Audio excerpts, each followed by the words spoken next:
After decades of hostility, sanctions, and open conflict, the United States of America and the Islamic Republic of Iran have finally signed the new Memorandum of Understanding, but the way it has been done and the words chosen on both sides suggest that the next 30 days may be among the most fragile in the history of this bitter relationship.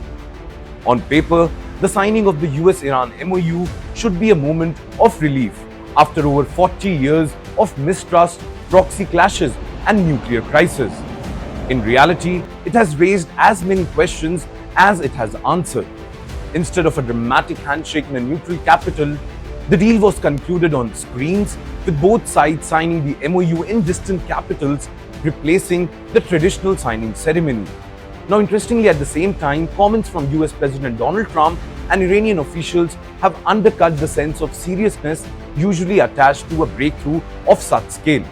And for both Washington and Tehran, the coming 60 days will be a test of political will, of military restraint, and most importantly, of whether two long-time enemies can actually translate a fragile agreement into real de-escalation on the ground. Today's edition of From the News Desk, we will talk about how the signing of MOU might create an environment of constant anxiety among all the stakeholders involved, and how one mistake, one misreading could again drag back the region towards confrontation.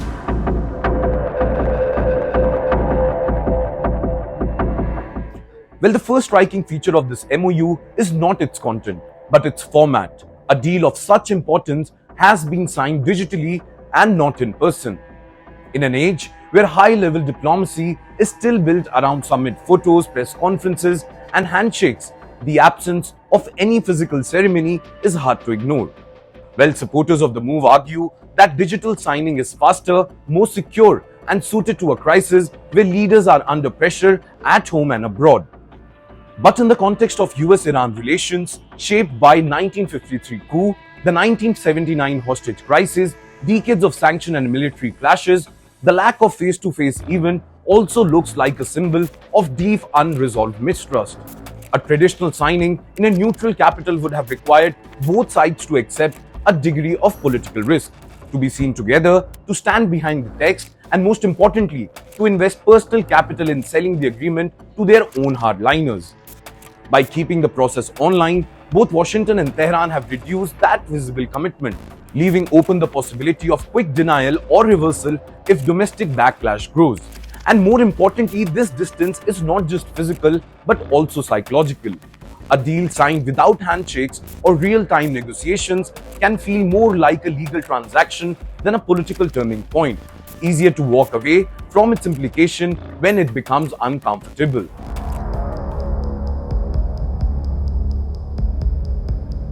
Now, if the forms of the MOU hints at limited trust, some of the words surrounding it point to a limited sense of responsibility too.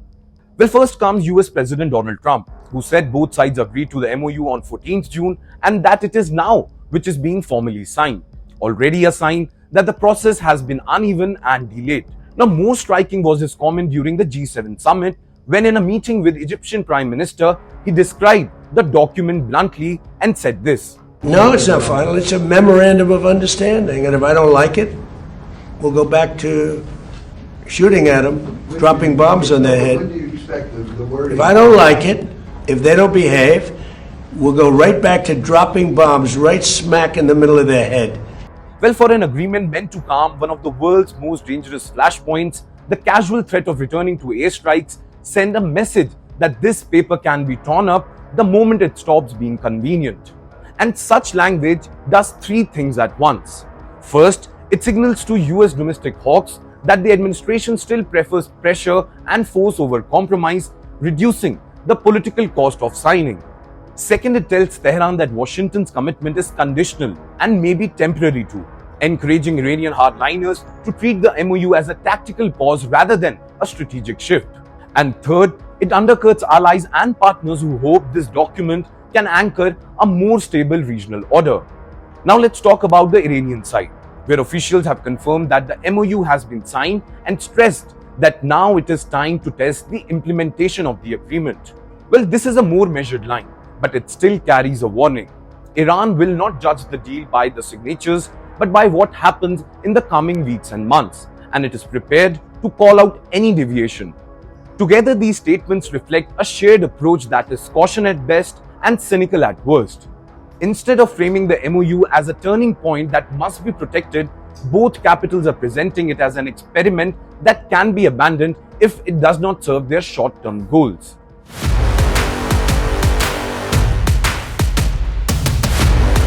Because of all this, the next 60 days are not just a technical implementation period, but a high-risk countdown. Every move on the ground, from troops deployments to statements by militia allies, will be read through the lens of this very new document. For Washington, the challenge is to prove that it can restrain military impulses while still reassuring regional partners who have lived for years under the shadow of Iranian missiles and proxy forces. And for Tehran, the task is to show enough compliance and de-escalation to keep the deal alive without looking weak in the eyes of its own security establishment and regional allies. In such a tight window, one miscalculation can be fatal. A drone strike gone wrong, a rocket attack by an allied militia, a misinterpreted radar signal in the Gulf, any of these could trigger a chain of retaliation that outpaces the slow, careful work of implementing the clauses of an MOU. Now, the language chosen by leaders matters too. When one side talks about going back to shooting if it dislikes the deal, and the other talks about testing implementation as if it expects failure, both militaries and, more importantly, proxies down the chain hear a signal that forces remain on the table. And this reduces the deterrence effect of the MOU and increases the temptation to test red lines. At the same time, the long bitter history between the US and Iran means there is very little strategic trust to fall back on if something goes wrong. In fact, unlike other nations that have a record of crisis hotlines and de-escalation mechanism, Washington and Tehran have most of the times communicated through intermediaries or in public threats, not private reassurance. That is why the next 60 days will be so sensitive. The MOU offers an opening, but it is a narrow one, framed by mutual suspicion, domestic pressure, and leaders who have not fully sold the idea of compromise to their own system. And if both sides treat this period as a real opportunity, maintain military restraint, and avoid provocative language, this document could still mark the start of a slow de-escalation. But mind you, if either side uses it as a pause before the next round of pressure or strikes, then one error or one angry speech could ignite a fire that no piece of paper, digital or otherwise, will be able to contain. Well, with that, it's a wrap on today's edition of From the News Desk. Thank you so much for watching, and I'm Yash Goel signing off for Times Now Digital. Until next time, take care and keep watching this space for more such videos.